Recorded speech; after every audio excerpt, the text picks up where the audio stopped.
Buenas tardes. El Colegio de Sonora, en el marco de la Semana de la Libertad a 50 años del 68, les da la bienvenida a la conferencia magistral México a 50 años del 2 de octubre de 1968, con el ingeniero Félix Lucio Hernández Gamundi, representante del Comité 68 Pro Libertades Democráticas. Nos acompaña también el doctor Víctor Peña Mancillas, que fungirá como moderador. Le cedo la palabra. Gracias. Buenas noches a quienes nos acompañan aquí en este auditorio del Colegio de Sonora. Buenas noches también a quienes siguen la transmisión a través de la página de la red social del Colegio de Sonora, de este evento que se presenta en el marco, como se ha comentado, de la Semana de la Libertad a 50 años del 68, que tiene todavía algunos eventos en puerta. En la primera semana del mes de octubre contamos con un coloquio en el cual participaron Manuel Alberto Santillana, Franco Becerra, Leopoldo Santos Ramírez. Se presentó el documental El Grito. Al siguiente día, el miércoles 3, se hizo de parte de algunos alumnos del Centro de Estudios en Gobierno y Asuntos Públicos lectura de poesía alusiva a los hechos del 2 de octubre.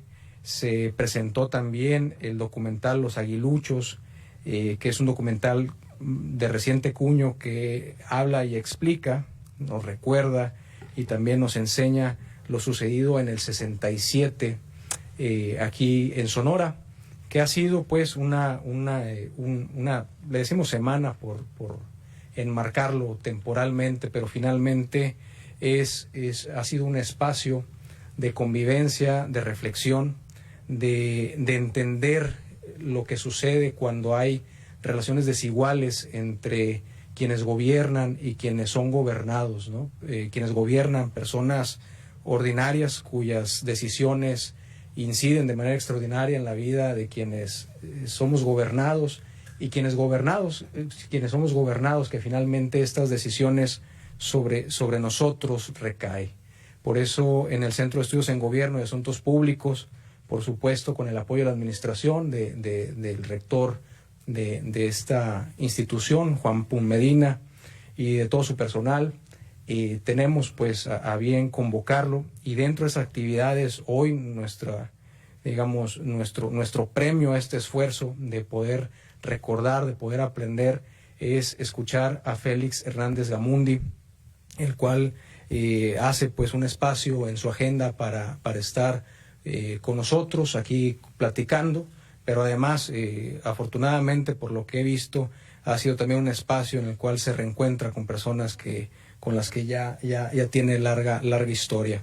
Antes de ceder el uso de la palabra, voy a leer algunos apuntes de su semblanza, y ya después pasaremos a escucharlo, y en el cierre abriremos un espacio al diálogo, a las preguntas y a las respuestas, para poder aprovechar en la máxima medida posible la presencia de don Félix Hernández Gamundi. Él es ingeniero egresado de la Escuela Superior de Ingeniería Mecánica y Eléctrica del Instituto Politécnico Nacional. Después estudió la maestría en Estadística, Matemática e Investigación de Operaciones en la UNAM. Es especialista en temas de agua, energía y gestión de recursos naturales y medio ambiente. Entre 1978 y 1981, Félix Hernández Gamundi fungió como coordinador general de Extensión Universitaria de la Universidad Autónoma de Guerrero, donde fundó la revista de la UAG, el periódico Vanguardia Universitaria y otros importantes programas de la universidad. Fue cofundador del Instituto Mexicano de Tecnología del Agua, IMTA, en donde fue responsable del desarrollo profesional y transferencia de tecnología, fundador de la revista Ingeniería Hidráulica de México, responsable de desarrollo tecnológico del Trópico Húmedo Mexicano. En 1968, nuestro invitado fue representante permanente de la ESIME ante el Consejo Nacional de Huelga. Fue detenido el 2 de octubre de 1968 en la Plaza de las Tres Culturas. Fue llevado al campo militar número 1 y de allí a Lecumberri, donde permaneció 2 años y medio. Al salir de la prisión participó en la fundación de Punto Crítico, una revista de análisis político. Punto Crítico se publicó de forma ininterrumpida desde 1972 a 1992. Durante ese tiempo, Félix fue miembro de la dirección política de la revista. Hernández Gamundi fue fundador del PRD, partido del cual se separó hace 2 años. En la actualidad, el ingeniero Hernández Gamundi es miembro del Comité 68 y parte fundamental del proyecto Por México Hoy, junto con el ingeniero Cuauhtémoc Cárdenas y otros distinguidos luchadores políticos de México. Él, a muy grandes rasgos, es nuestro invitado de hoy. Muchas gracias por su presencia. El auditorio somos suyos. Muchas gracias. Gracias, Víctor. Gracias a quienes me han invitado. Muchísimas gracias a ustedes por estar aquí y permitirme compartir con ustedes algunas reflexiones sobre el movimiento de 1968 y el impacto que ha tenido en la vida política de México en estos últimos 50 años. Hace apenas unos días conmemoramos el 50 aniversario de la masacre de Tlatelolco. En esa ocasión, el Congreso de la Unión decidió inscribir en letras de oro en el espacio de honor de la Cámara de Diputados Federal y en el espacio principal de honor también de la Cámara de Senadores, inscribieron un letrero que dice al movimiento estudiantil de 1968. Tuvieron que pasar 50 años para que ocurriera algo de esta naturaleza, y lo menciono porque si bien hablamos mucho del movimiento de 68 y fundamentalmente se habla mucho de la masacre de Tlatelolco, en Tlatelolco se cometió un horrendo crimen de Estado, un genocidio que permanece impune. A 50 años de distancia no sabemos cuántas personas murieron en la plaza. Las versiones son múltiples.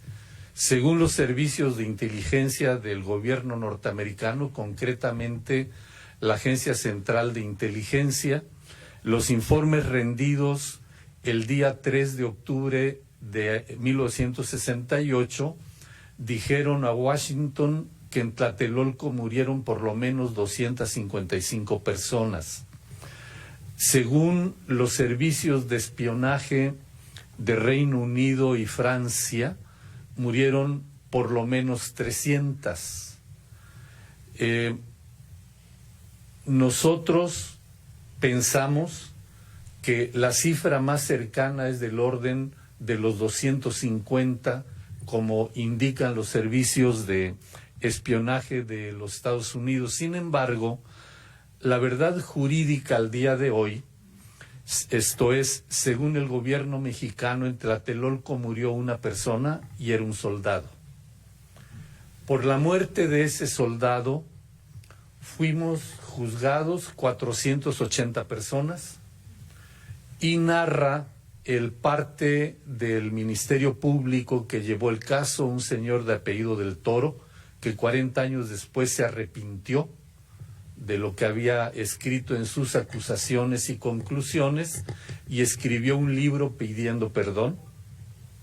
Según él, en Tlatelolco murió un soldado de 2 balazos por la espalda.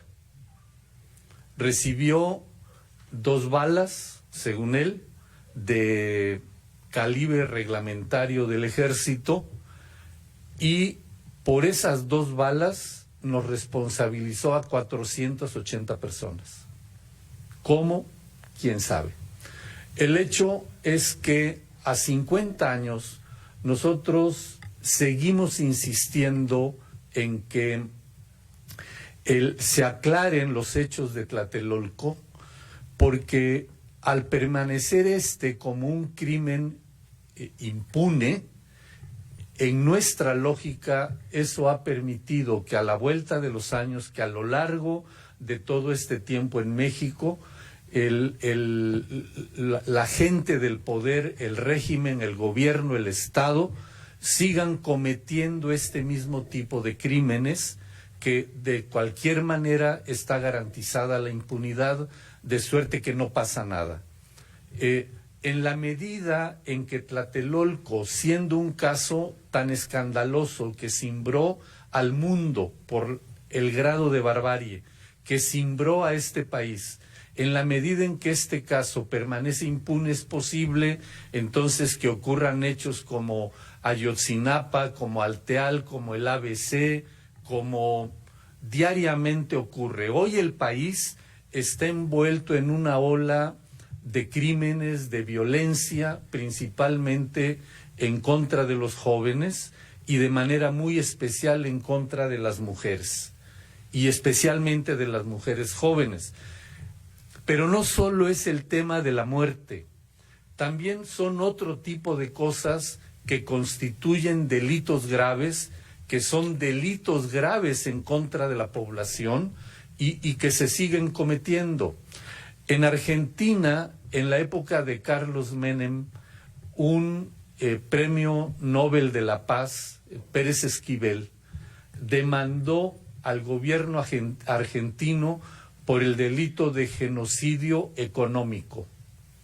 ¿A qué se refería con el tema de genocidio económico? Se refería a que Carlos Menem desmanteló el patrimonio nacional, el patrimonio del pueblo argentino, privatizando el agua, privatizando el petróleo, privatizando una cantidad de empresas públicas, empresas mixtas, empresas propiedad 100% del Estado o parcialmente propiedad del Estado. Lo que Pérez Esquivel dice es que con estas medidas el gobierno argentino limitaba las posibilidades de vida de los argentinos en adelante. Bueno, en México ha ocurrido lo mismo. En México la reforma energética es eso, la reforma del 27 constitucional en el gobierno de Carlos Salinas, que desmantela propiamente el ejido, es eso, la reforma hacendaria de Vicente Fox, que desmantela la banca de desarrollo, es también eso. Entonces, lo que ocurre es que vivimos en un régimen de impunidad. Nosotros consideramos, en 68, a partir de la masacre del 2 de octubre, México vivió una crisis de tal tamaño que el Estado, el régimen, perdió el prestigio y la autoridad moral que tenía en el mundo.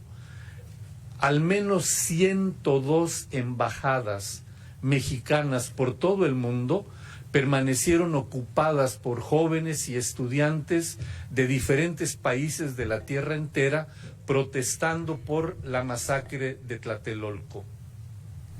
Tlatelolco es un crimen de Estado y es un crimen de lesa humanidad, porque nosotros veníamos desde el día 23 o 26 de julio de ese año en un movimiento social, político, pacífico, de protesta en contra de la violencia del Estado, en contra de la violencia del gobierno. Y ante un movimiento político pacífico, el gobierno reaccionó con la violencia de las armas. Lo hizo utilizando todos los recursos del Estado. Planificó, actuó a sangre fría. ¿Por qué digo que planificó?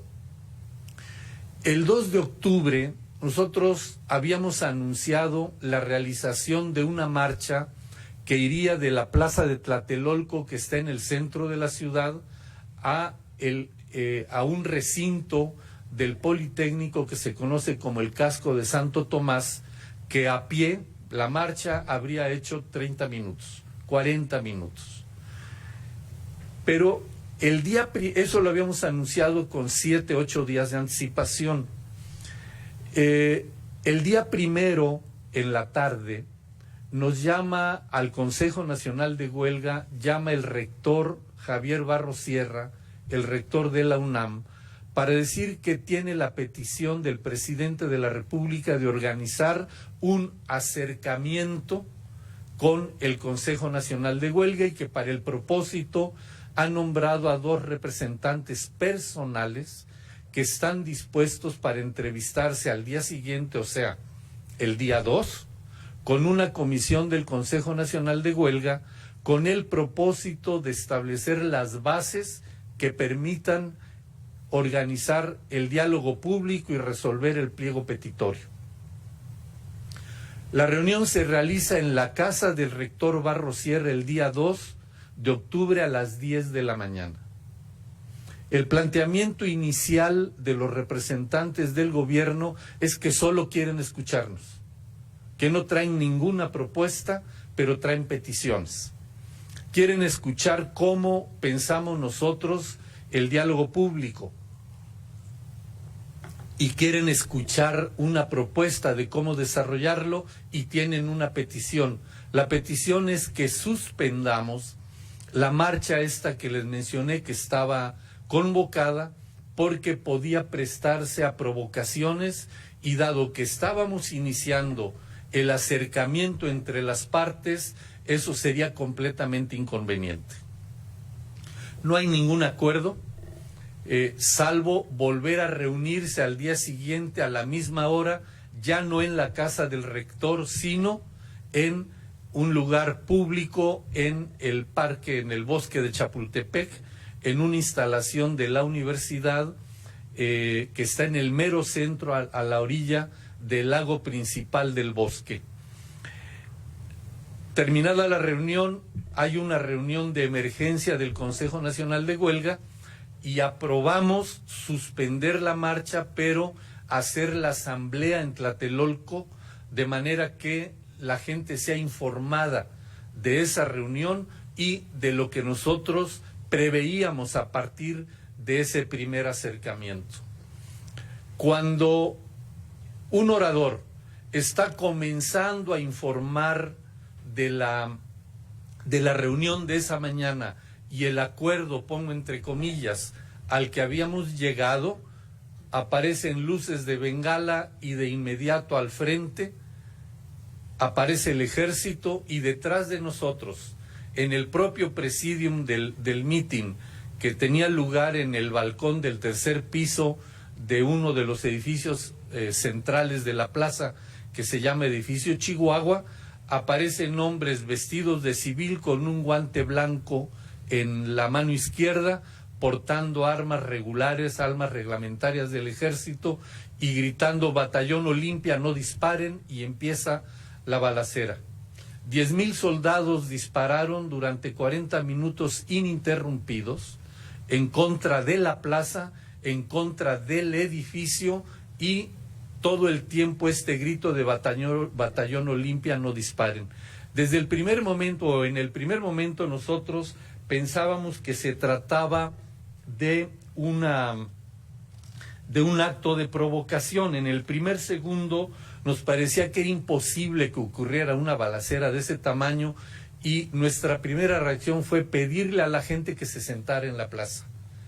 Ahí habíamos reunidos quizá 20,000 personas, no más de 20,000, pero 20,000 personas en un cuadrilátero, en el que sea, rodeado de soldados tratando de salir, ya sabemos que eso es un resultado fatal inevitablemente. Lo que nosotros queríamos era evitar una estampida. Cuando nos dimos cuenta que no eran balas de salva y que la gente estaba cayendo y la plaza se manchaba de sangre y escuchábamos los gritos de horror, intentamos bajar del 3er piso para auxiliar a nuestros compañeros, para ayudarlos a salir de la plaza, y entonces nos regresa por el cubo de escalera elementos igual del guante blanco vestido de civil, ahora ya elementos uniformados junto con ellos, somos repelidos, regresamos a donde estábamos y más arriba. 40 minutos después de horror, aquello termina, es la paz, es el silencio, y nosotros estamos protegidos en algunos departamentos que nos abrieron y nos dieron espacio y nos dieron abrigo. ¿Qué ocurre en Tlatelolco? Tlatelolco, lo que ocurre en estas condiciones es un acto de traición. Es un acto de traición igualito a aquel que llevó a la muerte a Emiliano Zapata o que llevó a la muerte a Francisco Villa. Ofreciendo una negociación se acribilla. Pero aquí es un acto de traición en contra de la juventud entera. ¿Cómo llegamos a Tlatelolco? Mucho se pregunta el origen del movimiento de 68. En 68 los jóvenes vivíamos una situación de optimismo. El país vivía en una situación económica muy distinta a la de hoy, un modelo económico que relativamente funcionaba, un sistema de educación superior que cumplía su misión como instrumento de movilidad social, es decir, hacer una carrera profesional era prácticamente garantía de poder conseguir un buen empleo, un empleo bien pagado, con prestaciones sociales, con posibilidad de jubilación, con una serie de cosas de esas. En paralelo con esto, y de manera contradictoria, bueno, en términos del modelo económico habría que decir las tasas de crecimiento del Producto Interno Bruto en México en aquella época rondaban el 8% anual. Una tasa de crecimiento que al día de hoy solamente tiene la economía de China, nadie más en el mundo hoy la tiene. Cuando al modelo económico le iba mal, la tasa de crecimiento era del 6,5% anual. Y eso determinaba un nivel muy bajo de desempleo, pero esencialmente no había desempleo en los grupos de profesionistas de ningún tipo de profesiones. Contradictoriamente con eso, veníamos de un tiempo muy largo donde el movimiento sindical combatía sistemáticamente en contra del charrismo y luchaban, había huelgas de los sindicatos, sí por revisiones de contrato colectivo de trabajo, sí por incremento salarial, pero principalmente por que se le respetara el derecho a elegir libremente a su dirigencia sindical. Esos eran los principales motivos de la huelga. Y todos estos eran invariablemente respondidos mediante la violencia. La historia es muy larga y es muy conocida, yo no la voy a repetir. Ahí están los casos del sindicato ferrocarrilero, de los petroleros, de los electricistas, del magisterio ya desde entonces, pero también a principio del gobierno de Díaz Ordaz, en 1965, está el estallido de la huelga de los médicos, que es un elemento que hay que tener muy en cuenta, porque en 1965 la huelga de los médicos es la primera huelga entre profesionistas, en primer lugar. Pero en segundo lugar es la primera huelga de un sector de los profesionistas considerado como una profesión liberal de una amplia posibilidad de desarrollo, como serían también los abogados, por ejemplo. Era impensable una huelga de esa naturaleza. Bueno, ahí está, y la respuesta del gobierno es la misma que le da al sindicato ferrocarrilero, o sea, la represión. En 68, las cárceles mexicanas estaban llenas de las cárceles estaban llenas de presos políticos. La mayor parte de nosotros, de quienes participamos en 68, no éramos tan conscientes de esto, porque la mayor parte de aquellos que formamos la dirigencia política del movimiento estudiantil no teníamos antecedentes como de militancia política. Sí había compañeros con algún antecedente, pero la inmensa mayoría no. Hace algún tiempo hicimos con Raúl Álvarez un recuento de eso y decíamos, es que el consejo lo formábamos 300 gentes, y si había 15 gentes con antecedentes de militancia política eran muchos, de suerte que esencialmente la dirigencia política surge como consecuencia de una serie de actos de provocación del gobierno. Para completar el panorama previo, les tengo que decir por último que los jóvenes de mi época estábamos en un momento de un optimismo pues casi desbordado. Estaban las Olimpiadas a la vuelta de la esquina y la juventud quería ser parte de esa fiesta. Nosotros queríamos ser parte de esa fiesta. Era una gran fiesta deportiva, una gran fiesta internacional. El gobierno había promovido la idea de que a lo mejor México no iba a pintar mucho en lo que los cronistas y los especialistas llaman el medallero olímpico. Pero, decía el gobierno, por eso precisamente, como a lo mejor no vamos a pintar mucho en eso, tenemos que demostrarle al mundo de qué está hecho México. Tenemos que demostrarle de qué están hechos los mexicanos. Y entonces, por primera vez en la historia de las justas olímpicas, el Comité Olímpico Mexicano organiza lo que hoy ya es obligatorio en todas las Olimpiadas, la Olimpiada Cultural que va paralela. Eso tuvo su origen en México.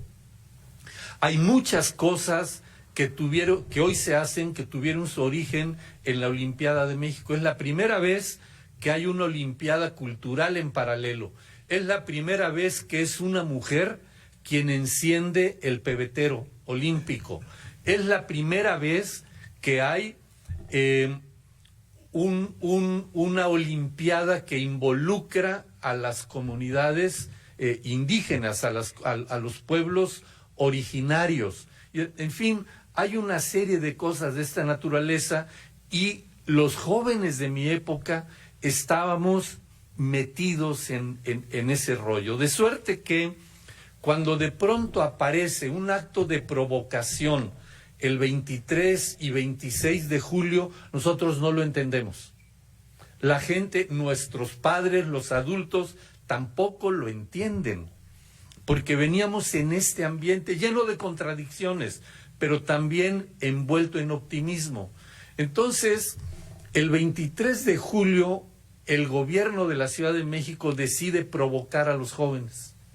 Aparentemente no pasa nada, hay una represión, golpean a unos muchachos.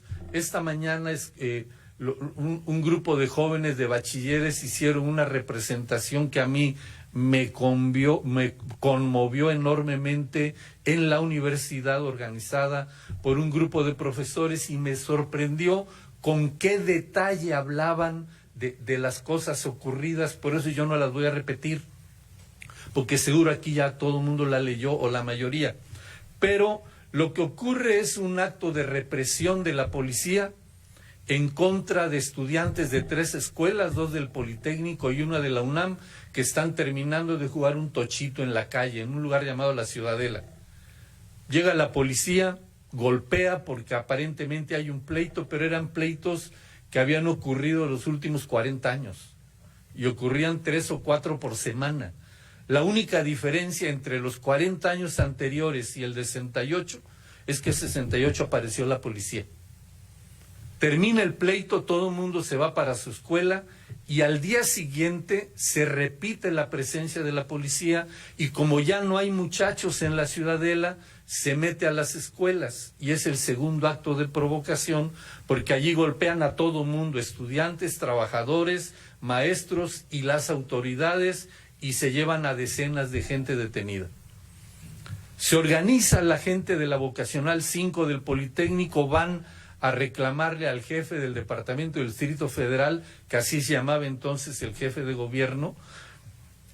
El señor se horroriza, es el general Alfonso Corona del Rosal, se horroriza y dice: qué barbaridad, esta es una brutalidad, no puede ocurrir en pleno siglo XX, váyanse a su escuela, váyanse a sus casas, allá van a encontrar a sus parientes o a sus compañeros. Salen y al salir del despacho del jefe de gobierno, en el lobby los detienen y los llevan a la cárcel.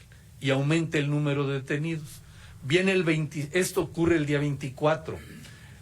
Viene el día 26, hay una marcha de protesta de los estudiantes del Politécnico, se junta, coincide con una marcha de festejo del inicio de la Revolución Cubana. Los estudiantes del Politécnico se sienten engañados por la Federación de Estudiantes Técnicos, que era quien dirigía el movimiento. Una parte de los estudiantes se desprende y quieren ir al Zócalo, porque la Federación los llevaba a un lugar opuesto. Ellos están aquí, acá está la autoridad del Zócalo, y la Federación de Estudiantes los lleva acá, al otro polo.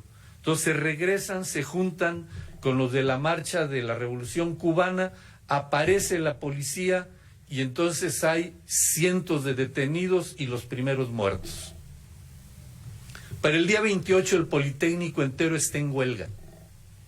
Para el día 30 la universidad está, al día 29 la UNAM está solo 1 o 2 escuelas en huelga y todas las demás laborando, a diferencia del Politécnico entero ya paralizado. Y entonces el ejército dispara un bazucazo en contra de un edificio histórico de la UNAM, que es San Ildefonso. Hoy es un gran museo, es una de las joyas arquitectónicas de América y del mundo. Esa puerta es derribada de un bazucazo. Ahí mueren muchachos, son detenidos otros. Ahí había 3 escuelas preparatorias de la UNAM, la 1, 2 y 3, que no estaban en el movimiento, no tenían nada que ver. La presencia del ejército es inexplicable en la puerta de la preparatoria. La única explicación es que como los 2 actos previos de provocación habían levantado el avispero en el Politécnico, pero no completamente en la UNAM, entonces había que propiciar un tercer acto de provocación para que ahora sí la UNAM se levantara, y para el día 30 está todo el mundo en huelga. Son 3 actos seguidos de provocación. ¿Por qué digo que actos seguidos de provocación? Porque antes de 68 el gobierno había estado aplicando una práctica para garantizarse tranquilidad en los grandes eventos políticos. Cuando vino de visita a México John F. Kennedy, organizaron una redada así, provocaron en algún lugar, en lugares públicos, detuvieron a 20, 30 dirigentes del Partido Comunista Mexicano, los detienen 4 o 5 días antes de la visita y 4 o 5 días después de la visita, cuando ya todos los corresponsales de prensa se hubieran regresado, y entonces usted perdone, y los liberaron a todos. Viene de visita Charles de Gaulle y se repite el operativo de la mismita manera. Y a partir de ahí tomaron la práctica de que cada día 1 de septiembre, cuando había el informe presidencial, repetían esto para garantizarse días en paz para el informe. Era una época donde el presidencialismo lo era todo.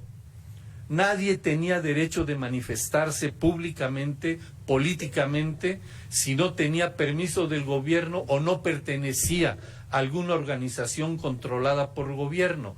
El 1 de septiembre, decían, es el día del presidente.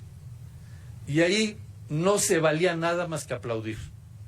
Entonces, esta es la misma, la provocación repetida una y otra y hasta 3 veces en 68, de acuerdo con esta lógica del análisis, tenía el propósito de garantizar paz durante las Olimpiadas.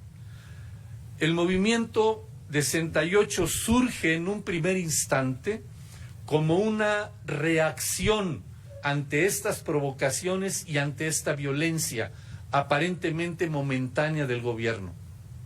Pero muy rápidamente va adquiriendo un contenido político.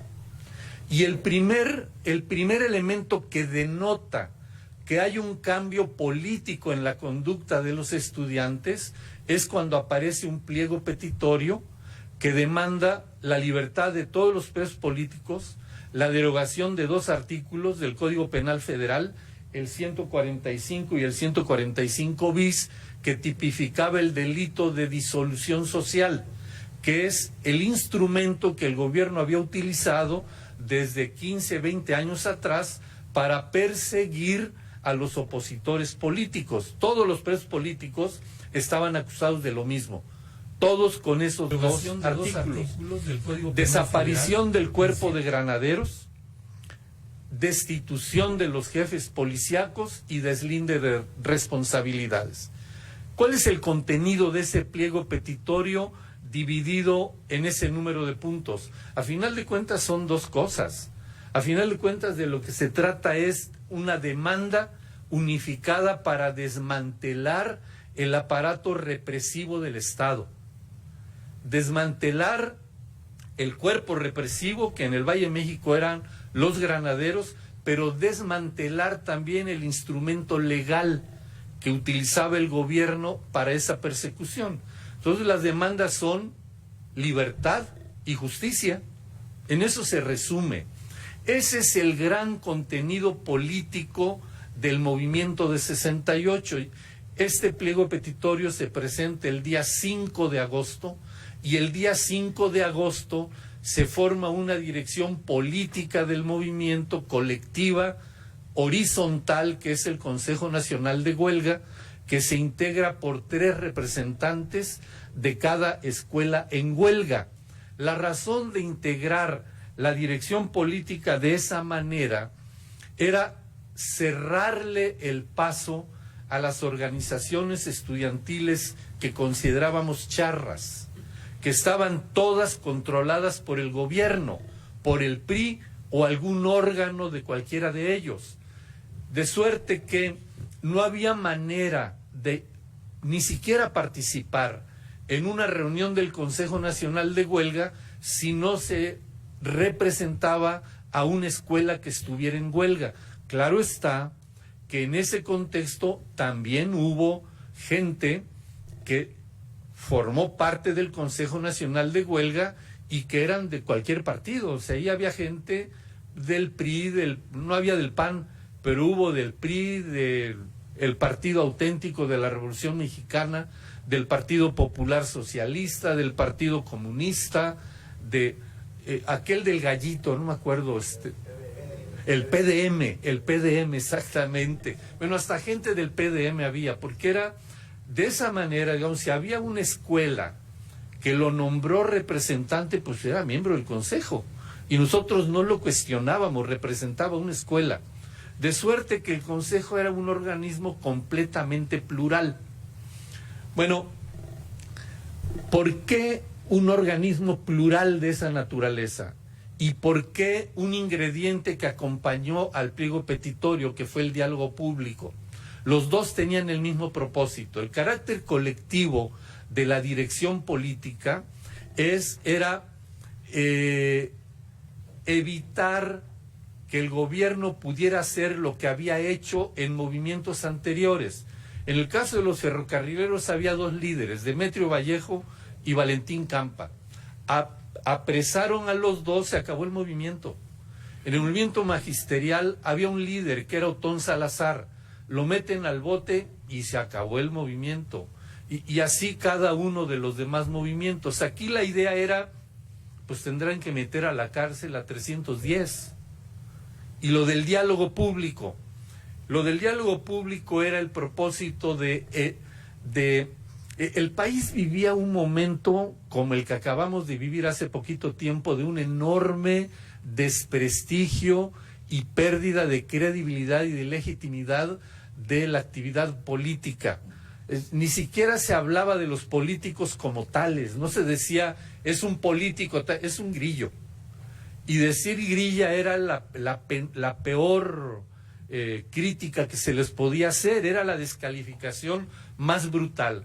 Nosotros decidimos lo del diálogo público para evitar que hubiera negociaciones en lo oscurito, para evitar que negociando con un individuo se pudiera transar. En la época, al gobierno le gustaba promover una idea. Si tú te enfrentas al gobierno, aquí hay, la política es la de las 3 R's. ¿Alguien aquí sabe lo que es la política de las tres? Era la política de las tres R's.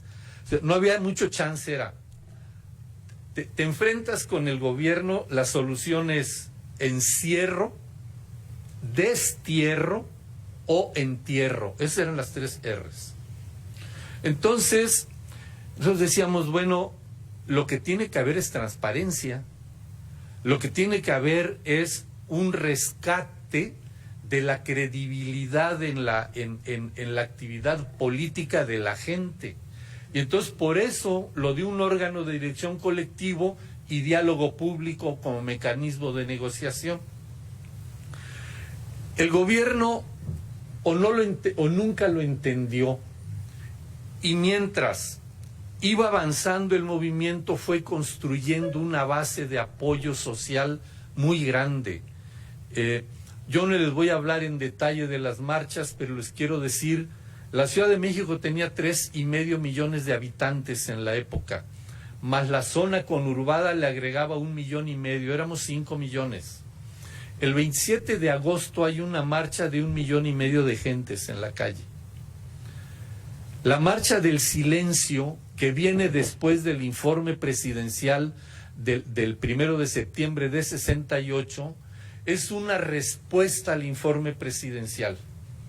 Díaz Ordaz dice que ha sido tolerante, que ha sido criticado, que ha llegado al colmo de la pasividad, pero de aquí en adelante dice, tengo claro que este movimiento tiene éxito nada más porque ha sido capaz de garantizarle impunidad a los jóvenes. Les permite hacer desmanes, les permite abusar de las mujeres, abusar de sus compañeras en la calle, y se conduele de las familias que han sufrido la vergüenza de una hija vejada. Y en cada familia hay por lo menos una, decía Díaz Ordaz. La única razón del éxito de estos mozalbetes, dice Díaz Ordaz en su discurso, es que le garantizan a los jóvenes esa posibilidad del desorden y el desmán. Por eso nosotros decidimos convocar a la Marcha del Silencio, para demostrar que no era ese el tema, que el tema era una demanda política seria con un contenido de fondo. Y por lo menos 500,000 de gente marcha en absoluto silencio, con un discurso serio, con una demanda central, nuevamente refrendar el diálogo público como única vía para resolver el problema, o se le propone en el mitin del 13 de septiembre, que es la marcha esta del silencio, un diálogo de hechos. ¿Y qué era un diálogo de hechos? No hace falta que nos reunamos, no hace falta que discutamos, ahí está el pliego petitorio, resuelva. Y comience por resolver un punto y el otro punto, y usted resuelve un punto y nosotros damos una señal de distensión. Y usted resuelve el siguiente y entregamos otra señal de distensión. Ese es el diálogo de hechos. Y el gobierno responde diciendo que no tenemos idea de las proporciones, que queremos poner de rodillas al gobierno, que no queremos resolver el pliego petitorio ni el conflicto, que lo que queremos es exhibir al gobierno. Pero que además seguramente proponemos un diálogo de hechos porque somos absolutamente incapaces de dialogar porque somos una bola de ignorantes. La reacción nuestra en esta actitud retadora es decirle, proponemos un diálogo público en Bellas Artes con presencia de todos los medios de comunicación. Entonces la reacción del presidente es, claro, pues lo que quieren es exhibir al gobierno. Entonces juegan todo el tiempo con esto. Bueno, así llegamos al 2 de octubre. Y yo quiero terminar esta parte diciéndoles una cosa. En su libro La Estela de Tlatelolco, Raúl Álvarez dice que los hechos de Tlatelolco es como si viniéramos en dos contrincantes están jugando una partida de ajedrez. Uno de los jugadores viene moviendo las piezas y va derribando los peones del contrincante, o sea, en este caso el gobierno, que nunca lo vimos como enemigo, sí como contrincante. Viene avanzando y cuando el que va perdiendo está a punto de escuchar el jaque mate, avienta el tablero por los aires, tira las piezas y saca la pistola y dice: te gané. La pregunta es, aquello era una partida de ajedrez, no era un duelo entre matones, porque él tenía pistola, nosotros no. Y entonces la pregunta es, ¿el matón ganó la partida? La respuesta es no, el matón interrumpió la partida. Pero fue incapaz, la interrumpió porque fue incapaz de vencer al contrincante en el terreno en el que estaba planteado el debate, que era el terreno político. Entonces, el 2 de octubre lo que ocurre es una masacre que a lo largo del tiempo, con el paso de los años, significa la gran derrota del régimen. Y con el tiempo, el movimiento estudiantil va construyendo una victoria moral, política y ética, porque jamás fue vencido.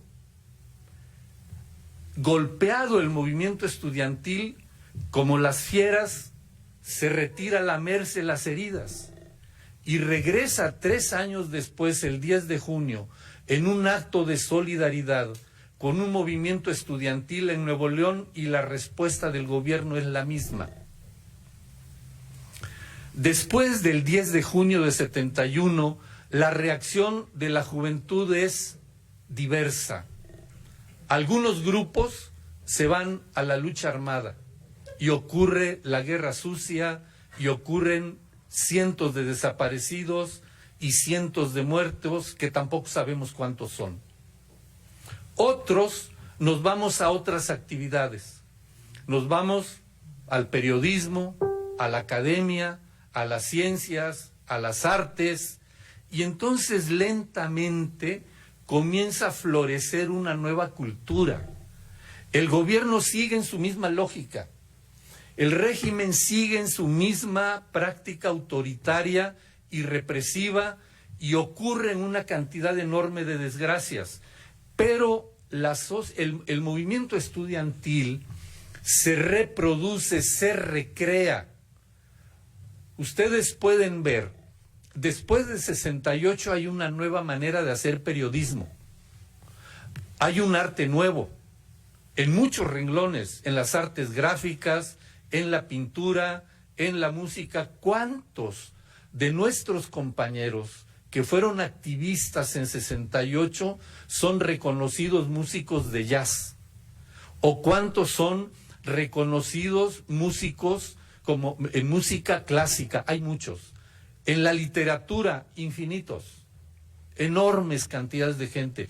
En la academia, les quiero decir, en la academia, un altísimo número de los premios nacionales de ciencias de los últimos 40 años son compañeros nuestros, o hijos de compañeros nuestros, o no hijos ni compañeros, pero son generaciones que de algún modo están vinculadas de aquello. El gobierno, tratando de asegurarse de una situación diferente, hace crecer el aparato educativo en el país. En 68, la oferta educativa estaba concentrada en la Ciudad de México. Después de 68, para evitar la concentración, como ocurría en 68, de gente de todo el país yendo a estudiar a la UNAM, al Politécnico o a las pocas universidades privadas que ya había, o sea, ya estaba el ITAM, ya estaba la Ibero, ya estaba la Universidad del Valle de México, que todas estuvieron en la huelga, por cierto, todos, excepto el TEC de Monterrey, que era muy joven. Pero todas las demás, las privadas mismas, estuvieron en la huelga y formaron parte del Consejo Nacional de Huelga. Bueno, se reproduce el sistema educativo nacional En la época, en 68, había 19 tecnológicos regionales en el país. Hoy hay cerca de 200. Hay universidades que hoy ofrecen todas las disciplinas posibles y que en la época ofrecían una o dos. Había universidades grandes, eran la de Guadalajara, la de Nuevo León, la de la Veracruzana, la de aquí, la de Sonora, la de la Nicolaita en Michoacán, y pues las demás eran chiquititas. Las demás había 2 o 3 carreras. Bueno, después de 68 hay un crecimiento aceleradísimo del aparato educativo. El propósito, no lo critico, señalo la razón. El propósito del gobierno era impedir concentraciones de estudiantes en la Ciudad de México para el futuro, lo cual quiere decir que lo podemos atribuir como un resultado del movimiento de 68, y eso es de las cosas que le duelen mucho al gobierno. Bueno, hay una nueva cultura jurídica. Antes de 68 y en 68 mismo, nadie denunciaba. Nadie denunciaba los ilícitos. Nosotros decidimos interponer una demanda por genocidio en contra de los responsables intelectuales y materiales. La mayoría de ellos ya murieron ahora, pero cuando interpusimos la demanda estaban vivos. El más connotado de los que quedan vivos es Luis Echeverría. Y Luis Echeverría estuvo en prisión 2 años y medio por el delito de genocidio.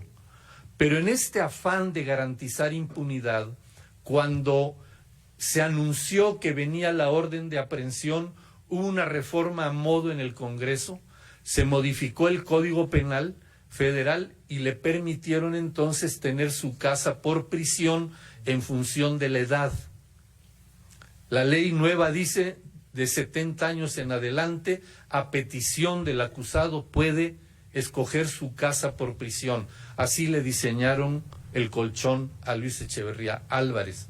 Aún así está imputado.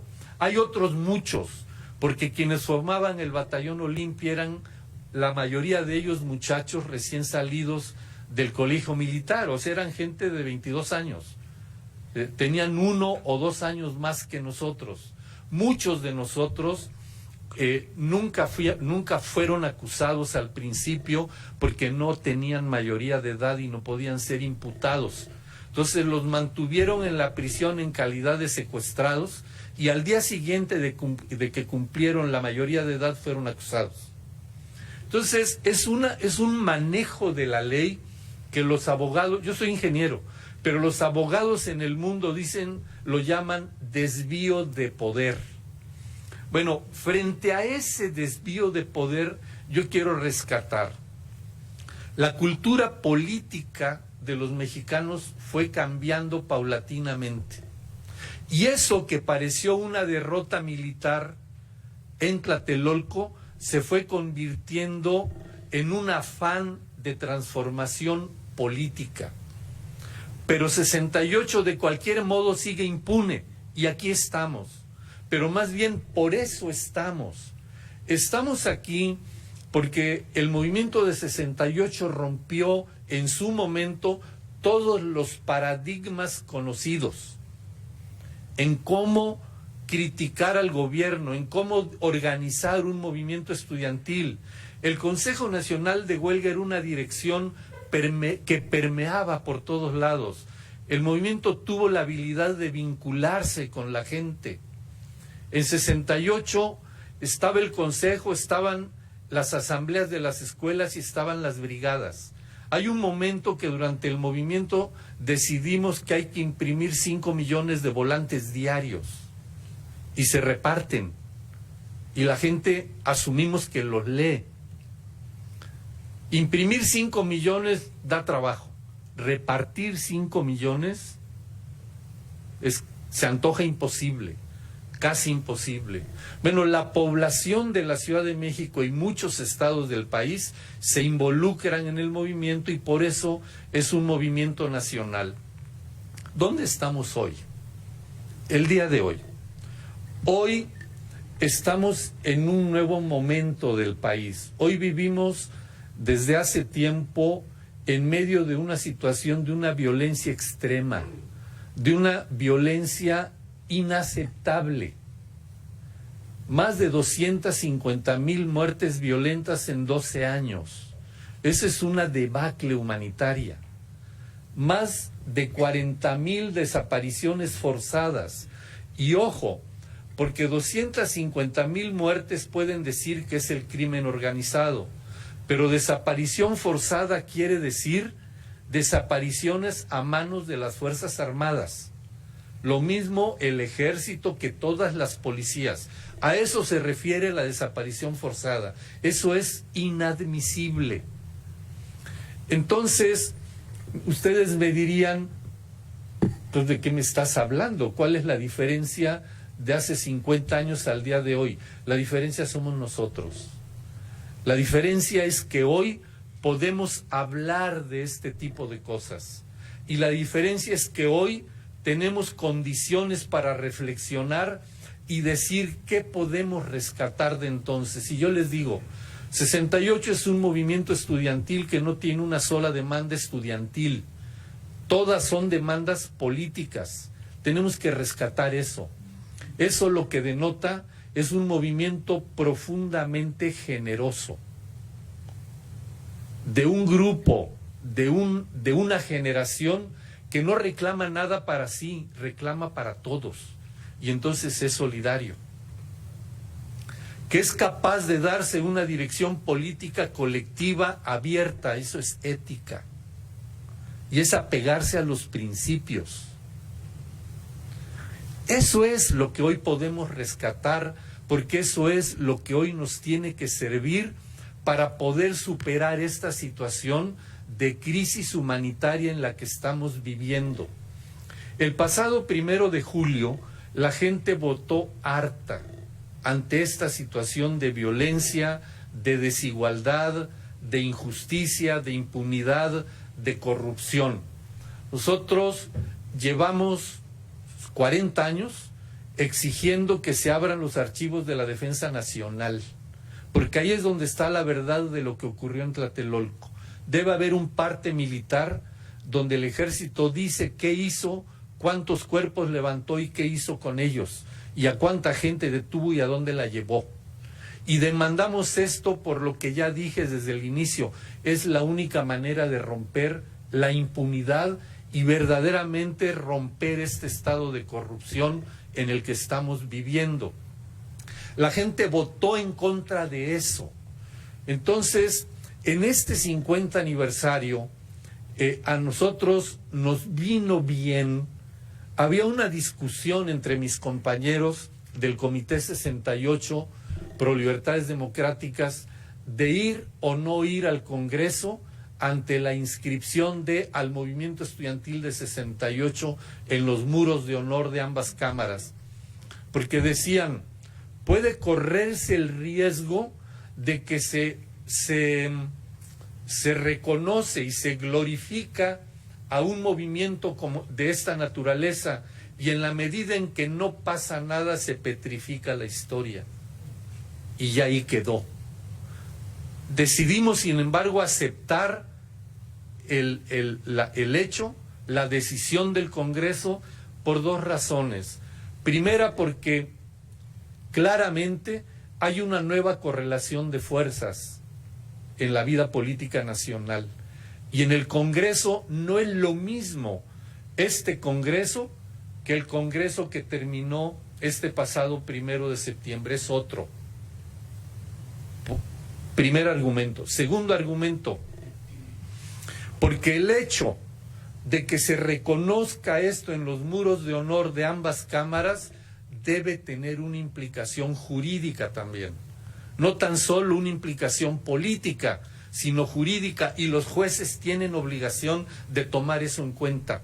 No es posible que el régimen reconozca al movimiento estudiantil y que prevalezca lo que es la verdad jurídica al día de hoy. Y se las digo, la verdad jurídica al día de hoy es que nosotros, las víctimas que vivimos la represión, el Tlatelolco, de 1968, legalmente somos los responsables de la masacre. Nosotros fuimos sentenciados y estamos libres por una ley de amnistía, pero no estamos declarados inocentes. Ya pasaron los años de la sentencia, o sea, ya se cumplió la sentencia. Eso no nos quita el hecho jurídico de que legalmente somos los responsables. Entonces, aquí sí hay una verdad histórica, no la de Murillo Karam. Hay una verdad histórica, y es que nosotros somos las víctimas, somos inocentes y el responsable es el régimen. Y esa verdad histórica tiene que empatarse con la verdad jurídica como una forma de abrir el espacio para que por allí se forme una gran avenida por donde pueda transitar la justicia y pueda transitar el derecho, y logremos con eso ponerle un dique a la impunidad. De estar allá en una plática en la universidad, es una desgracia Acapulco. No se puede caminar en Acapulco. Aquello que era una avenida preciosa frente al mar, la llamada Costera Miguel Alemán, uno va y los acapulqueños dicen por ahí no vaya. Aquel restaurante no se meta. Al otro lugar, bueno, la gente no puede ir a un Sanborns, a un VIP, no puede ir al cine, porque hay violencia en estos espacios y son espacios concurridos. Entonces, hemos perdido el país, hemos perdido los caminos, hemos perdido las playas, hemos perdido las calles, tenemos que recuperarlas. Y la única manera de recuperarlas es en colectivo. La única forma es entendiendo de que somos más y que juntos tenemos que hacer la fuerza. Esa es la experiencia de 68. Esa es la experiencia de actuar de manera solidaria y siendo absolutamente intransigentes. Yo digo, para terminar, una cosa. Si la gente votó por un cambio el pasado 1 de julio, ni siquiera importa por quién haya votado cada uno de nosotros. Ahí hay un hecho. Y hay mucha esperanza de la gente. Tenemos que construir el cambio o no habrá cambio. Tenemos que construirlo organizándonos, porque a final de cuentas ningún gobierno puede solo. Ningún gobierno puede solo contra la violencia, como no puede solo contra los problemas del agua. Necesita de la participación de nosotros. Como ningún gobierno puede solo con el problema del medio ambiente, necesita por lo menos que lo presionemos para poder avanzar en el camino correcto, y eso se logra organizándonos. Yo les agradezco su atención, me siento muy honrado de estar aquí con ustedes y me encantaría escuchar sus comentarios. Se vale estar en desacuerdo, se vale criticar, también se vale estar de acuerdo. Gracias.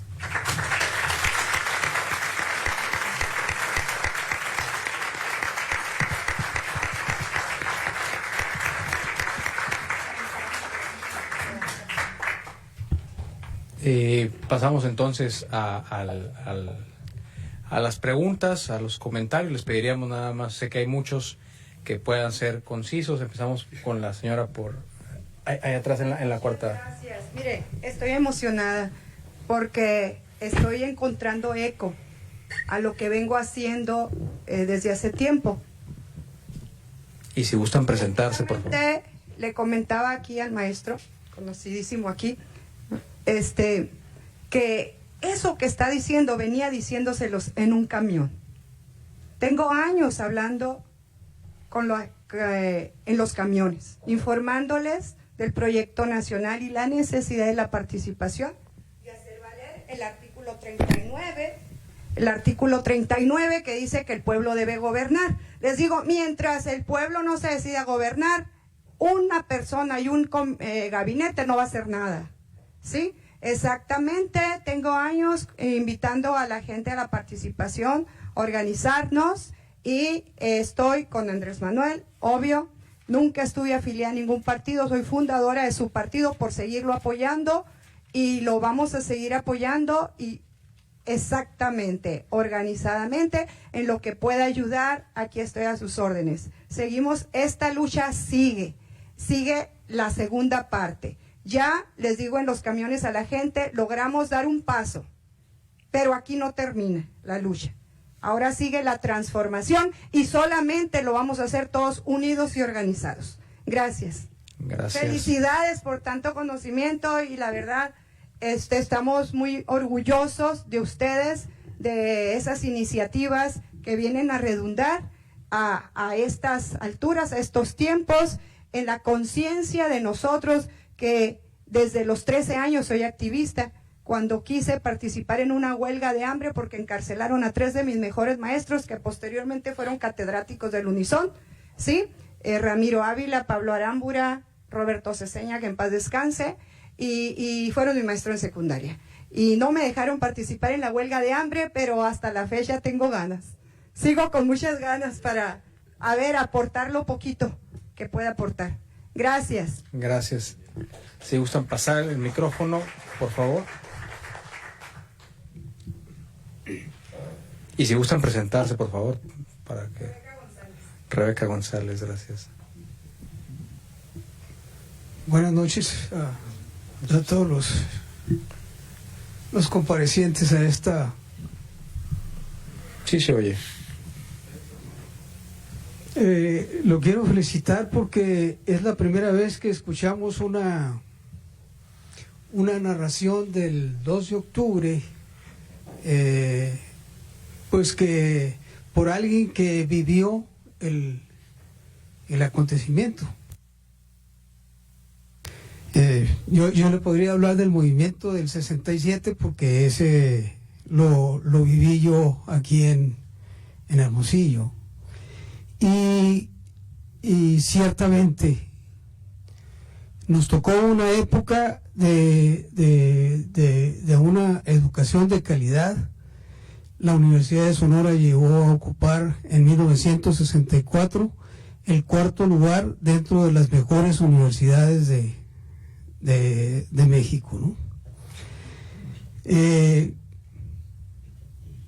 Recuerdo, por ejemplo, cuando estudiaba Introducción al Estudio de la Filosofía, el maestro Manuel García Morente, en su libro, nos decía, para entender la filosofía hay que tener vivencias, ¿no? De ahí aquello de que primero vivir y después filosofar. Con relación a lo que usted tan abundantemente nos narra, yo quisiera preguntarle si hubo alguna influencia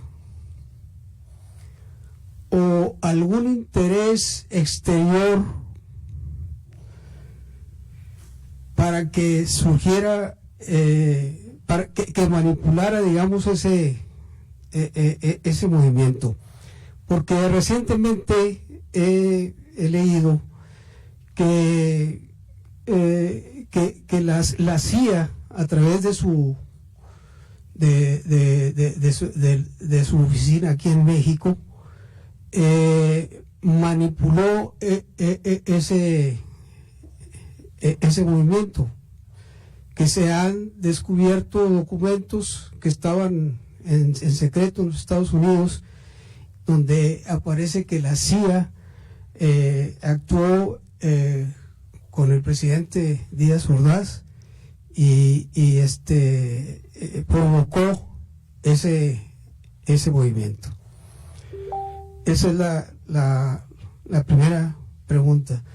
La segunda, ¿qué hay de que el movimiento tenía el propósito de que México no siguiera creciendo al 8%, como usted lo dice, y que entrara un presidente como fue Echeverría, a partir de cuyo sexenio la economía se fue en declive, ¿no? Esas dos preguntas. Gracias. ¿Tu nombre, perdón? Miguel Sesma Fuentes, a sus órdenes. 64-69 en la universidad. Pasamos ahí, nada más también quisiera comentar, porque nos están viendo también la transmisión en vivo. Hugo Efraín Molina hace una pregunta, me permito hacerla mientras pasan el micrófono. Preguntan qué opina de la serie Extraño Enemigo y el giro que le han dado en el sentido que el movimiento fue manipulado por Fernando Gutiérrez Barrios para sacar de la jugada presidencial a Corona del Rosal y a Martínez Manatau. Digamos, estoy leyendo directamente ahí. Si gustan pasar, les pediría, perdón, no quisiera hacerlo cero, pero que fueran concretos. Sí, muy buenas noches, señor ingeniero, y felicitarlo por su excelente exposición de su vivencia, ¿verdad? Que realmente fue muy ilustrativa y sobre todo pues el hecho de haber participado directamente. Soy el doctor Eusebio Francisco Flores Barraza de la Universidad de Sonora.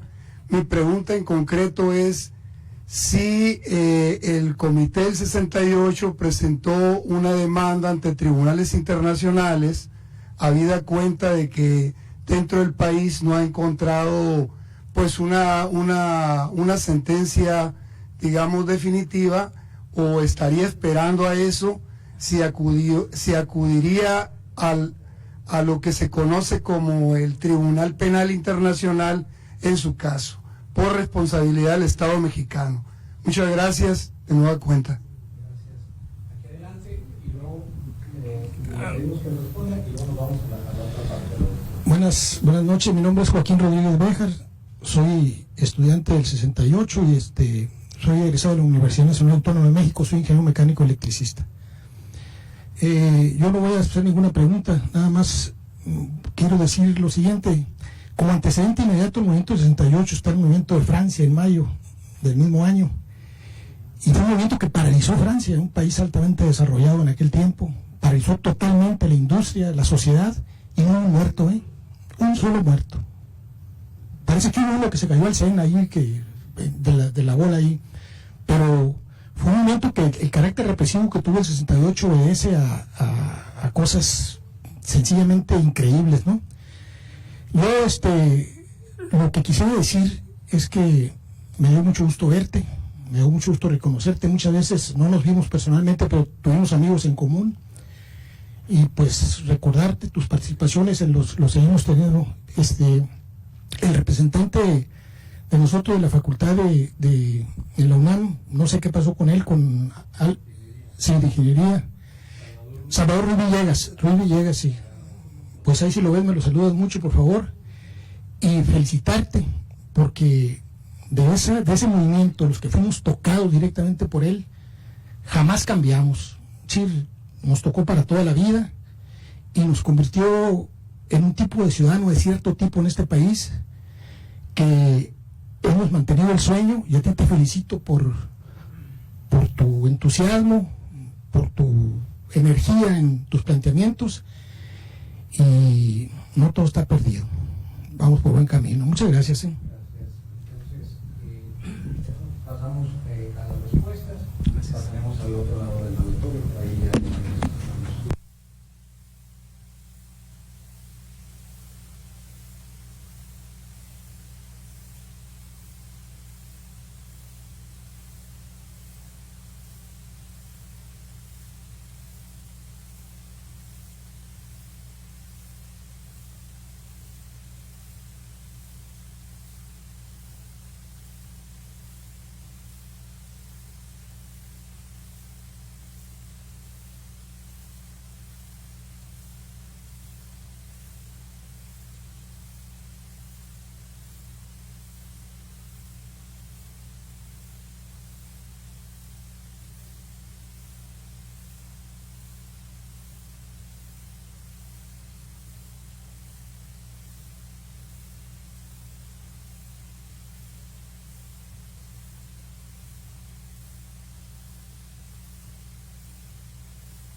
Teníamos el Mayo francés, hubo 2 muertos en el Mayo francés, pero implicó la caída de un presidente. Y en México implicó que el Poder Judicial entero y el Poder Legislativo entero aprobaran mediante ovaciones sucesivas la acción criminal del gobierno. Esa es la diferencia entre el Mayo francés y el verano mexicano. Entonces, es diferencia del modelo también, el grado de madurez de la democracia en un lugar y la democracia en el nuestro. Eso es lo que hay que pensar. Pero la crisis política era en el mundo, porque nosotros era contra un régimen capitalista, pero en Checoslovaquia, que es el asunto de los tanques soviéticos en Praga, antes de México aquí, pues es en contra de la Unión Soviética, igual que Tiananmen en China. Entonces, ese es este tipo de crisis, y lo que es muy importante señalar es la reacción del autoritarismo ante la crítica de los pueblos. Hay quienes dicen que los movimientos estudiantiles no sirven de mucho porque no afectan al modelo económico, no afectan a la economía. Yo les quiero decir una cosa: la reducción de la jornada laboral de 48 horas a 40 horas es un resultado del movimiento de 68 en el mundo, y en particular es un resultado del Mayo francés. Los estudiantes franceses jamás demandaron eso, pero cuando los estudiantes franceses fueron a pedirle apoyo a la CGT, o sea, a la Central General de Trabajadores de Francia, la CGT estaba muy dividida porque era ya un momento donde el Partido Comunista de la Unión Soviética le estaba imponiendo a los partidos del mundo, incluido al mexicano, la política de unidad nacional, que era no peleen con las oligarquías locales, busquen arreglo. En Francia estaba lo mismo. Entonces, la parte independiente, más democrática de la CGT, respondió a los estudiantes diciendo: sí, los vamos a apoyar, pero con nuestras propias demandas. Y esa es una enseñanza que debemos tomar. Entonces ellos se paran en los Campos Elíseos, hay un paro de los obreros franceses paran 112 millones de jornadas laborales. Digo, yo no sé si les diga mucho o no, pero son muchas. Entonces, y ellos se plantan en los Campos Elíseos con una demanda: reducción de la jornada laboral. Y los estudiantes dicen: los obreros franceses nos están apoyando con nuestra demanda de libertad en las universidades, en particular en la Sorbona, que es donde nació. Nosotros apoyamos a los obreros franceses en su demanda. Los obreros levantan la huelga por la división que había dentro de la CGT, pero la levantan manteniendo la demanda de reducción de la jornada laboral. Y 6 meses después, el Parlamento francés se ve obligado a legislar y reducen la jornada de 48 a 40 horas con salario de 48. Así es el acuerdo. Ese es un resultado del movimiento estudiantil particular de Mayo francés, pero en general del movimiento en el mundo. También estaban movilizados los estudiantes en Brasil, en Uruguay, en Japón, en Alemania, en Italia y tímidamente en España, también en Inglaterra. Gracias. Pasamos al otro lado del auditorio. Tomaremos cuatro preguntas. Les pediría lo mismo, que se identificaran, pero que fueran concretos en la exposición. Aquí adelante, el caballero. Sé que se van a quedar algunas manos arriba, pero agradezco su comprensión. Muchas gracias, soy Alfonso Manjarres. Es una pregunta sencilla. ¿Quién dirigía el Batallón Olimpia? ¿Quiénes eran? Si se han identificado y si se han perseguido. Gracias. ¿Habrá otra pregunta de ese lado del auditorio? ¿De qué lado? Perdón. Sí. Maestro, muchas gracias. Es en torno a la importancia de preservar, conservar, recuperar la memoria, que entiendo es una pelea en contra del olvido. Y esta lucha seguramente tiene que ver con una intención de que no se sepa todo y que no aparezcan todas estas informaciones y documentos. Me parece, quisiera que nos platicara un poco acerca de esta intención del M68 respecto a recuperar la memoria y en particular el impacto que esas imágenes han producido después de que fueron recuperadas, y a partir de esa época cómo se ha reconstruido o modificado esa visión y en qué ha apoyado, ¿no? Y bueno, en ese sentido invitar a la exposición que está montada en el Centro de las Artes, que pertenece a un archivo que el maestro nos ha proporcionado a la Universidad de Sonora para su exhibición.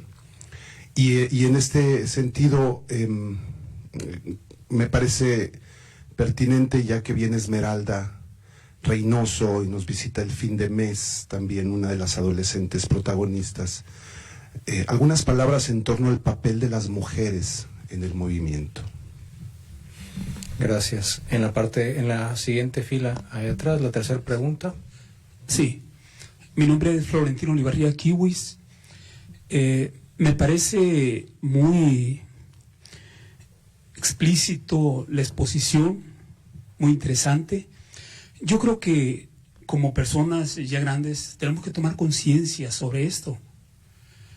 Eso yo creo que es parte también de ese movimiento nacional que se dio. Y las preguntas que tenemos que hacer nosotros, ¿qué tanto podemos aportar nosotros para seguir avanzando como sociedad? ¿Qué tanto podemos nosotros sacrificar a título personal para democratizar más este país? Porque acuérdense también que los medios masivos de comunicación tienen mucho que dar, pues. Yo creo que por ahí también tenemos que trabajar mucho y tenemos que aportar nosotros para seguir avanzando como sociedad. Ver hacia adelante y ver las experiencias que nos deja esta lucha sumamente interesante. Muchas gracias. Gracias. Pasamos a la respuesta. Gracias. Mira, es importantísimo, Alfonso, lo del Batallón Olimpia, igual que es el tema de los halcones.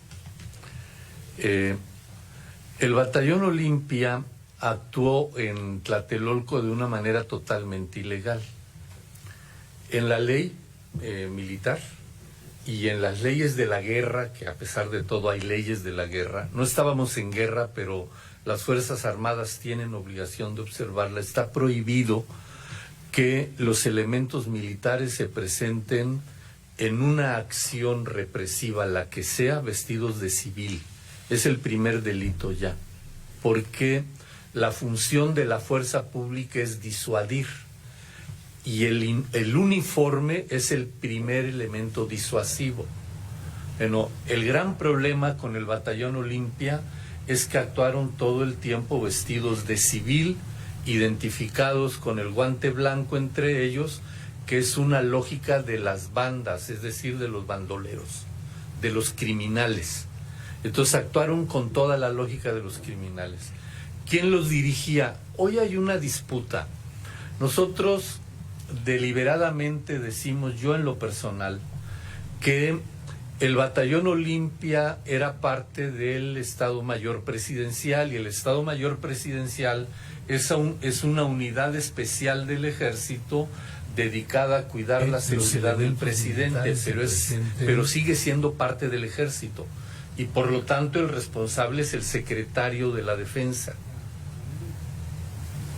Si vamos más allá, el responsable es el presidente de la República, que es el comandante supremo según la Constitución. Entonces, formalmente el responsable era un general, no me recuerdo el nombre, pero de apellido Gutiérrez Oropesa, que era el jefe del Estado Mayor Presidencial. En los hechos, los responsables del entrenamiento, hay como 3 o 4, ya murieron. Uno es un señor Crisóforo Mazón, que ya murió. Otro es un señor Manuel Díaz Escobar, que también ya murió. Pero este señor es bien importante por lo que preguntaban acá de la CIA. Manuel Díaz Escobar era el entrenador. Era teniente coronel en la época y en un tiempo así meteórico llegó al nivel más alto de general. Ustedes saben que hay 3 niveles de los generales. Él llegó al más alto de manera meteórica. Después de 68 él dirigió los halcones. Y después de los halcones fue nombrado agregado militar en la Embajada de México en Chile. Y allá se retiró del servicio y fue contratado por la CIA para espiar al gobierno socialista de Salvador Allende. De allí, de Chile, salió para irse a Washington como asesor militar en la OEA, en las fuerzas de seguridad de la OEA y al servicio de la CIA. Esos son los que dirigieron a las fuerzas represivas. El otro es Hernández Toledo, que también ya murió. Y otro más es un señor Quirós Hermosillo, que era el procurador militar, también ya murió. Bueno, fue ejecutado por otro militar. Junto con otro señor Acosta Chaparro, que fue el jefe de la Guerra Sucia. También ya murió. Y ellos estuvieron juntos con un señor,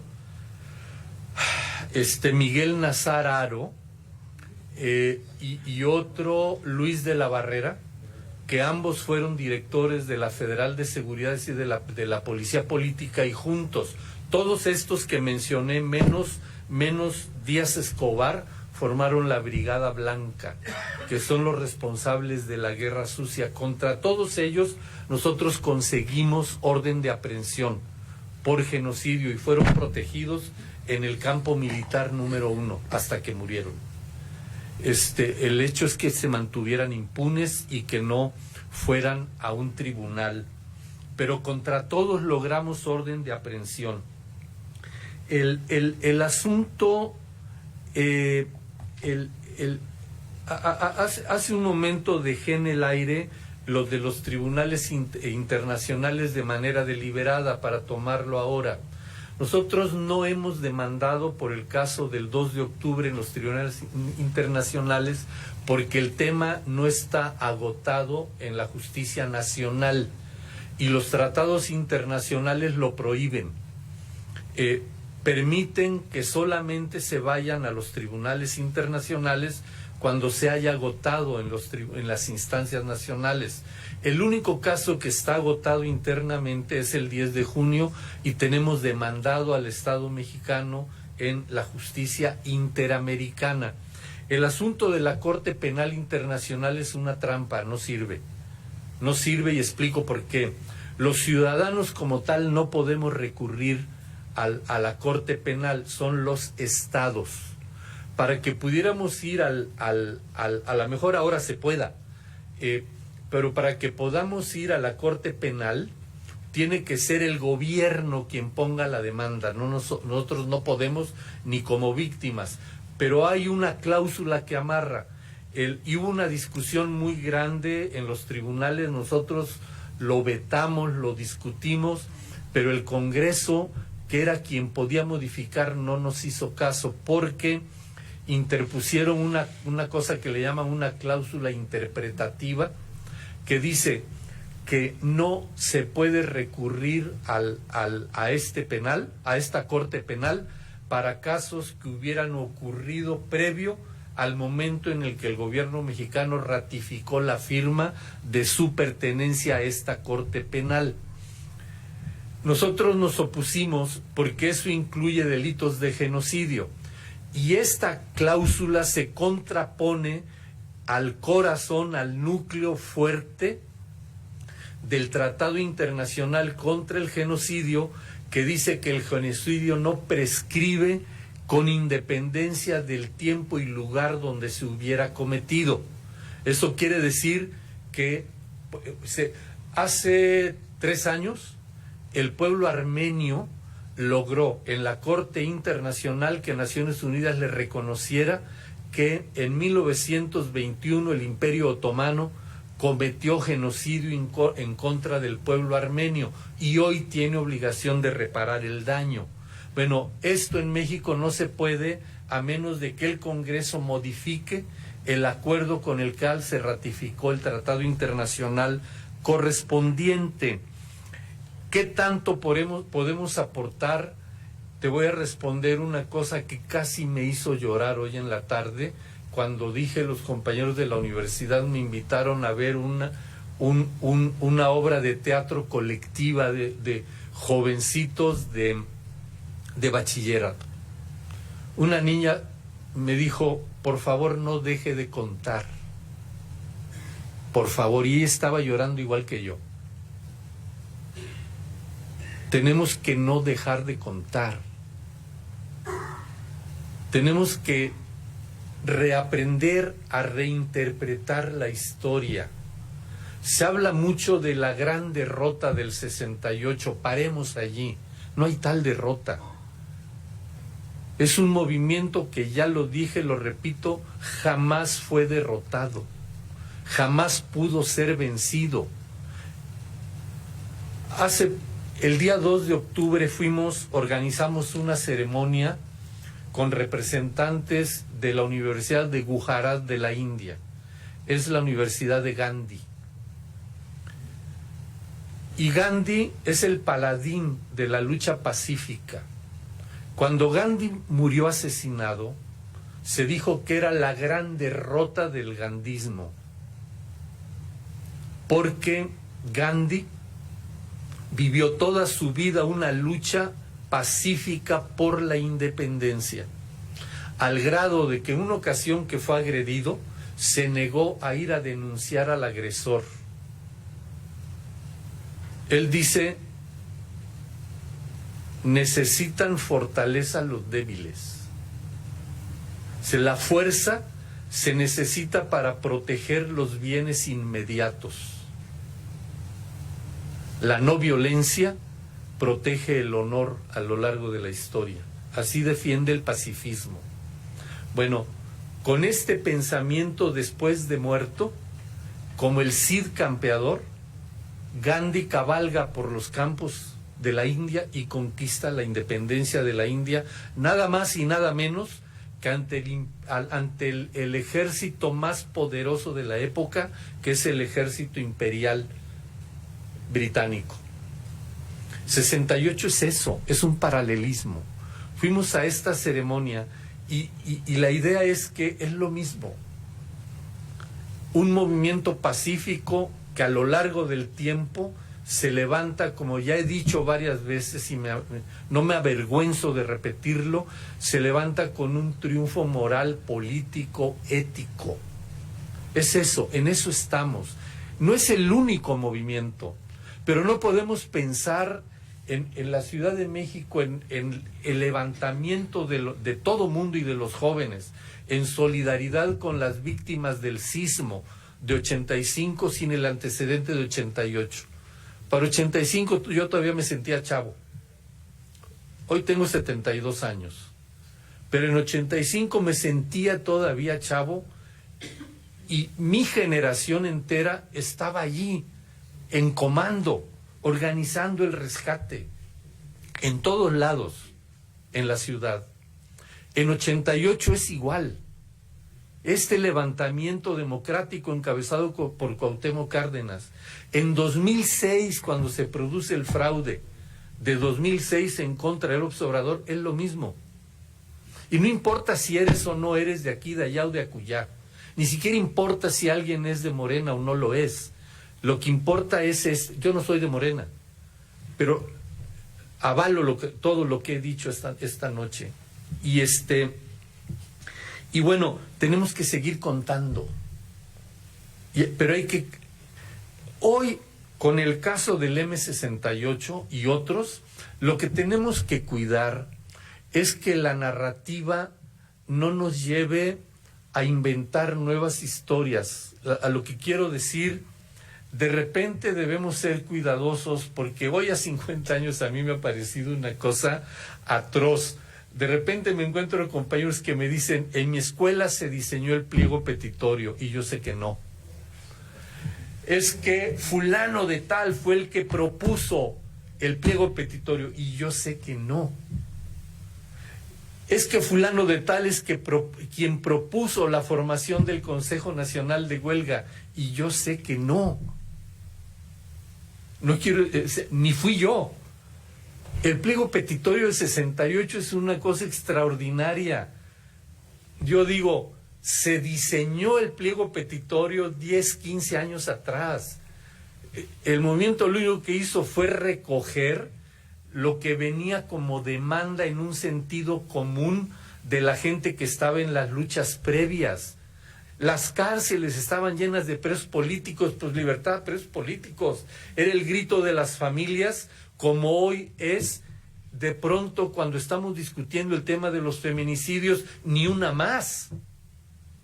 O cuando la gente dice ni perdón ni olvido. Así surgió la demanda de libertad de presos políticos. Venía de años atrás. Lo demás fue agregarle detalles. Que renuncien los jefes policíacos, pues era coyuntural.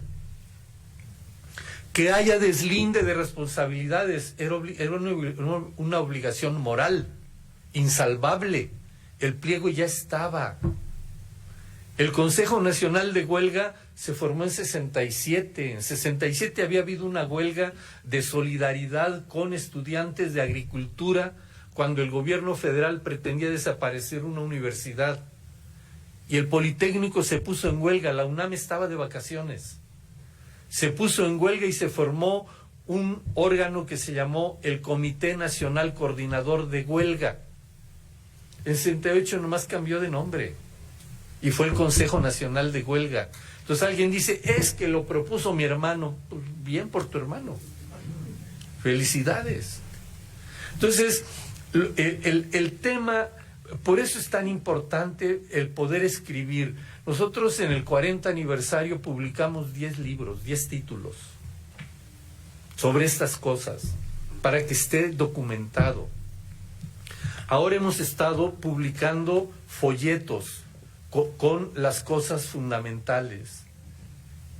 Acabamos de reeditar un libro de Raúl Álvarez, que es una reconstrucción, que es una reconstrucción histórica del movimiento, porque yo no me he atrevido a escribir un libro que toque los mismos temas que él, porque es un libro muy fidedigno y no vale la pena agregarle.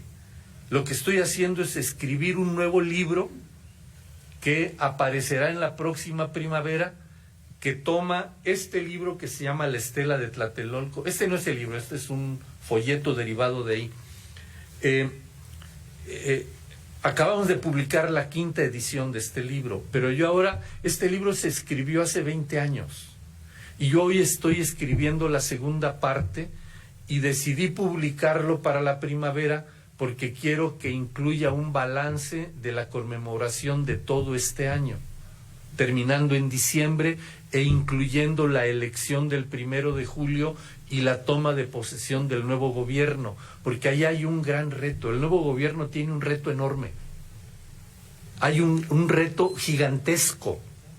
Y de verdad, si no nos organizamos, si no apuntalamos nuestras demandas de verdad, queridas amigas, amigos, no va a pasar nada. Lo tenemos que construir entre todos. Creo que con eso agoto las preguntas.